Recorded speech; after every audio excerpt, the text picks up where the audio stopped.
الحمد لله رب العالمين، والصلاة والسلام على سيد المرسلين محمد النبي الأمين، وعلى آله الطيبين الطاهرين، وأصحابه الغر الميامين.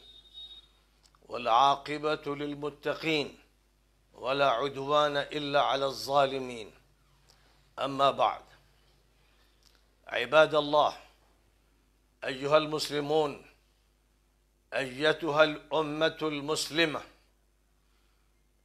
إن الله تبارك وتعالى يقول: أعوذ بالله من الشيطان الرجيم، بسم الله الرحمن الرحيم: وإذا أردنا أن نهلك قرية أمرنا مترفيها ففسقوا فيها فحق عليها القول فدمرناها تدميرا. وقال تعالى: ولا تركنوا إلى الذين ظلموا فتمسكم النار وما لكم من ناصرين. وقد ورد عن النبي صلى الله عليه وسلم أنه قال، وهو يذكر ما سيحدث في المستقبل، ما ستقوم من الحكومات الجائرة، من حكومات الجبابرة والطغاة والمجرمين.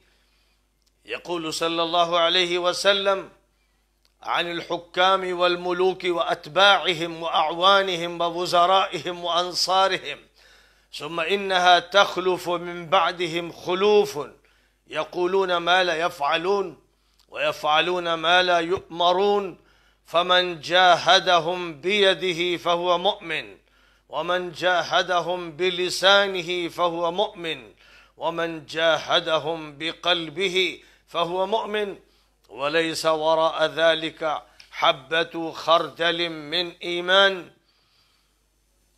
وقال صلى الله عليه وسلم: إن الناس إذا رأوا الظالم فلم يأخذوا على يديه أوشك أن يعمهم الله بعقاب منه. وقال صلى الله عليه وسلم: إنه سيكون بعدي أمراء من صدقهم بكذبهم وأعانهم على ظلمهم فليس مني ولست منه. وقال صلى الله عليه وسلم: من أرضى سلطانا بما يسخط ربه خرج من دين الله.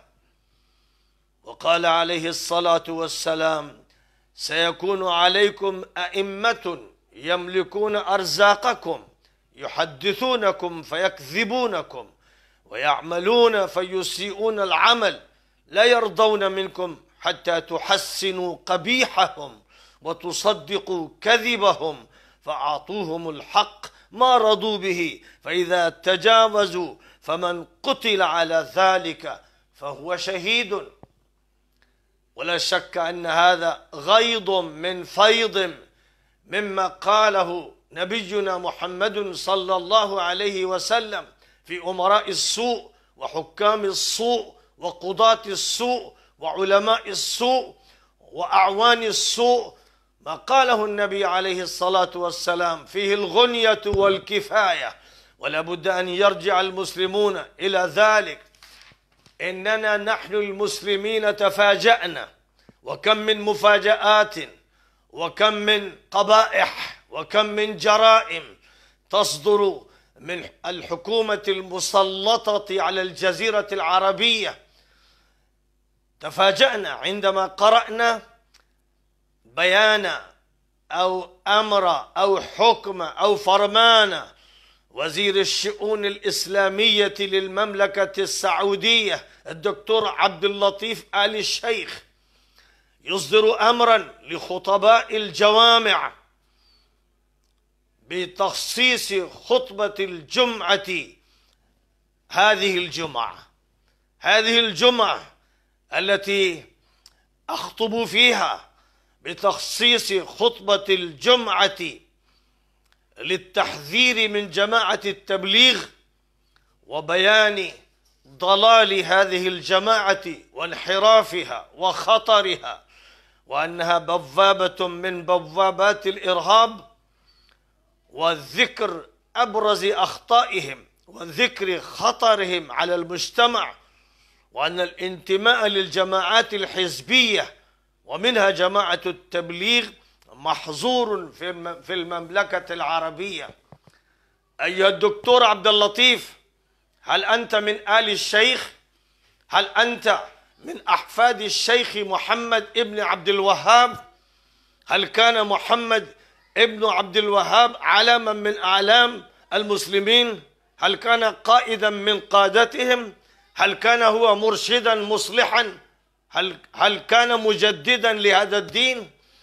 وهل كان من أبنائه الصالحون الذين لم يرضوا بالمخالفات الشرعية؟ يا عبد اللطيف، هل كنت عندما كان سماحة الشيخ أبو الحسن علي الحسني الندوي في عام 50 و900 وألف، عندما كان يزور المملكة العربية وكان يلتقي بالملك ويلتقي بالوزراء وينصحهم ويوصيهم ويذكرهم بمسؤوليتهم الكبيرة الملقاة على عاتقهم، وعندما كان يعقد مجالس لجماعة الدعوة والتبليغ، وعندما أقام ومعه الشيخ عبيد الله البلياوي ومعه دعاة هذه الجماعة أقاموا مراكز في الرياض ومراكز في المدينة المنورة وفي مكة المكرمة وفي جدة وفي الدمام. كانت هذه المراكز مراكز عامرة بالدعاة، عامرة بالمسلمين الذين يريدون أن يصلحوا أنفسهم، يزكوا أنفسهم. وكانت المملكة تأتي من شمالها وجنوبها وشرقها وغربها الوفود إلى هذه المراكز الدعوية الإسلامية، وكان يثني على هذه الجماعة الشيخ عبد العزيز بن باز، وكان يثني عليها الشيخ بن عثيمين، وكان يثني عليها وزير التعليم العالي، وكان الحكام آنذاك يحمون هذه الجماعة. هل كنت آنذاك أو كنت جنينا أو كنت في العدم؟ وهل كنت عندما أنا كنت أزور الشيخ بن باز في مركزه وكنت ألتقي به وكنت أحضر المسجد الجامعة معه وكنت أسمع دروسه وكنت ألتقي بالعلماء وكنت أجتمع مع إبراهيم الحصين والسعد الحصين والشيخ عبد الرزاق العفيفي وكم من أمثال هؤلاء العلماء الصالحين والدعاة إلى الله تبارك وتعالى، عندما كانت جماعة التبليغ ترفرف رأياتها على المملكة، على الجزيرة العربية، في كل منطقة. والآن تصدر هذا البيان. ألا تشعر بأنك تخالف ضمير المؤمن؟ ألا تشعر بأنك تخالف الشريعة الإسلامية؟ ألا تشعر بأنك تقف مع الحكومة الجائرة الظالمة المجرمة؟ ألا تعرف أن الملك سلمان ومحمد ابن سلمان هؤلاء كانوا من أتباع ترامب ومن أتباع كوشنر، وكانوا يلتقون بنتنياهو، والآن يلتقون بالرئيس الإسرائيلي الجديد. هؤلاء الذين كم من العلماء سجنوهم، هؤلاء الذين فعلوا بالشيخ صفر الحوالي وبالشيخ صالح طالب وبالشيخ سلمان العودة وبأمثال هؤلاء العلماء الذين يعرفهم المسلمون في إندونيسيا، في ماليزيا، في باكستان، في الهند، في القارات كلها، ويعترفون بفضلهم، وأنت تأتي تقحم نفسك لوزارتك المشؤومة ولعملك النحس المشؤوم، تأتي لتقف مع هؤلاء الحكام المجرمين. ألا تعرف أنهم فسقة؟ ألا تعرف أن أعمالهم في فرنسا وفي بريطانيا في الفنادق وفي الفيلات في القصور هي أعمال تشبه أعمال الداعرين؟ ألا تعرف أن هنالك دور السينما تقام في الجزيرة العربية؟ ألا تعرف القواعد الصهيونية في أرض الجزيرة العربية؟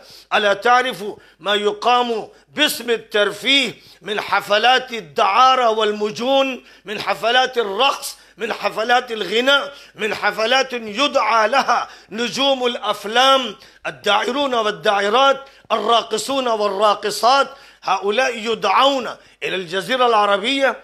ألا تعرف ما يجري من صفقة القرن؟ ألا تعرف ما يجري من العلاقات مع إسرائيل المجرمة الظالمة الوالغة في الدماء القاتلة للفلسطينيين؟ ألا تعرف ما يجري وراء الكواليس؟ هذا كله معروف عندك، وكان يجب عليك أن تفتي بضلال هذه الحكومة، بانحراف هذه الحكومة، بجرائم هذه الحكومة، بصهيونية هذه الحكومة، وصليبية هذه الحكومة. كان عليك أن تفتي بذلك، ثم تسجن مع سلمان العودة، مع سفر الحوالي، وأمثال هؤلاء الأحرار الأبطال الذين ترى الأمة الإسلامية فيهم العلماء الأجلة الذين مضوا في التاريخ الإسلامي، والذين رقموا وسطروا سطورا نورانية، والذين سيذكرون إن شاء الله إلى الدهور وإلى العصور وفي كل الأماكن وفي كل البقاع. أيها الدكتور عبد اللطيف، أنت لا تساوي ذرة من ذرات رجال الإسلام، وأنت لمنصبك هذا الذي توليته للتحريف، الذي توليته لموالاة الفساق، الذي توليته لموالاة الظلمة، ألا تعرف مصيرك؟ ماذا يقول ربك؟ ولا تركنوا إلى الذين ظلموا فتمسكم النار. ألا تقرأوا قوله تعالى: وإذا أردنا أن نهلك قرية أمرنا مترفيها ففسقوا فيها. أليس هذا حال المترفين في المملكة السعودية؟ حال الأمراء، حال الملوك؟ أليس هذا حال الوزراء؟ أليس هذا حال أعوان هذه الحكومة؟ أليسوا هم الآن يمتصون دماء المؤمنين المسلمين الطيبين الطاهرين؟ أليس هؤلاء تسلطوا على الجماعات الإسلامية، على المؤسسات الإسلامية، على جماعات الدعوة والإصلاح؟ تسلطوا عليها. كل ظلمهم وكل جريمتهم وكل غطرستهم ضد هذه الجماعات، وهم راكعون أمام ترامب، أمام بايدن، أمام كوشنر، أمام بنت، أمام نتنياهو، أمام الحكام في بريطانيا وفي فرنسا. ألا تعرفوا أن ماكرون المشؤوم الخبيث المجرم اللئيم الذي كان هو السبب وراء سب الرسول صلى الله عليه وسلم في فرنسا، ألم يأتي إلى المملكة مكرما مبجلا تبسط له المفروشات ويستقبل استقبالا رائعا؟ هذا المجرم اللئيم في أعين المسلمين جميعا في مشارق الأرض ومغاربها تستقبلونه لأنهم تكرهون الإسلام وتكرهون العمل الدعوي وتكرهون العمل الإصلاحي، ولذلك تستقبلون هذا المجرم ثم تقيمون معه معاهدات واتفاقيات، تريدون أن تشتروا الأسلحة التي تريدون أن تدمروا بها اليمن ودمرتم بها مصر، وتريدون أن تدمروا البلدان الإسلامية. فعلتم ما فعلتم في السودان وفي تونس وفي ليبيا وفي كل البلدان، وليست عندكم أي غيرة. يا قليل الحياء، يا قليل الحياء، ألا تخاف من الله؟ إن بطش ربك لشديد، إن بطش ربك لشديد. إنه تعالى يقول: ذرهم يأكلوا ويتمتعوا ويلههم الأمل فسوف يعلمون. قال تعالى: أمهلهم رويدا، أنتم تمهلون، أنتم يذركم الله تبارك وتعالى تأكلون وتتمتعون، لأنكم سترون مصير السوء، لأنكم سترون عاقبة السوء. هذه الحكومة التي قامت بمساعدة الإنجليز، هذه الحكومة التي تقوم الآن لأن أمريكا تتكفل بهذه الحكومة وترعاها وتحافظ عليها، ولكن فلتعلم أيها الدكتور إن هذه الحكومة ستسقط قريبا أو بعيدا، ولكنها ستسقط، وتسقط أنت وجميع الموظفين والدكاترة والقضاة والمفتين والذين هم على الرواتب الحكومية يقضون ليلهم ونهارهم، سوف يسقطون وتسقطكم أمريكا. سوف تسقطكم أمريكا التي توكلتم عليها بدل التوكل على الله، والتي استندتم إليها واعتمدتم عليها، لأنكم نسيتم ربكم فأنساكم أنفسكم.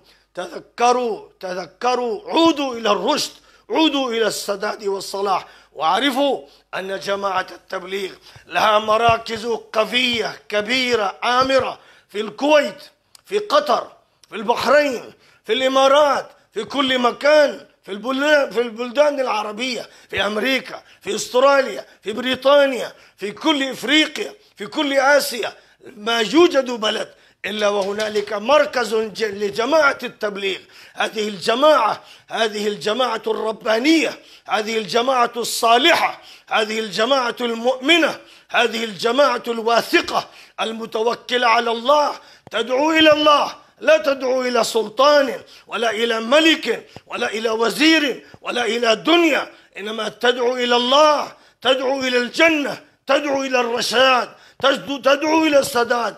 فتعلم أيها الدكتور عبد اللطيف أن نسبك إلى آل الشيخ مشبوه، وأن علمك مشبوه، وأن قولك مردود. وقد قلنا لجميع الأئمة والخطباء في مساجد شبه القارة الهندية، هم الآن في باكستان، في بنغلاديش، في الهند، في إندونيسيا، في ماليزيا، في البلدان الأخرى، يخطبون ضدك، يخطبون ضد المملكة السعودية المجرمة، يخطبون ضد جميع الإجراءات الإجرامية التي ارتكبتها هذه الحكومة النحسة المشؤومة الساقطة إن شاء الله.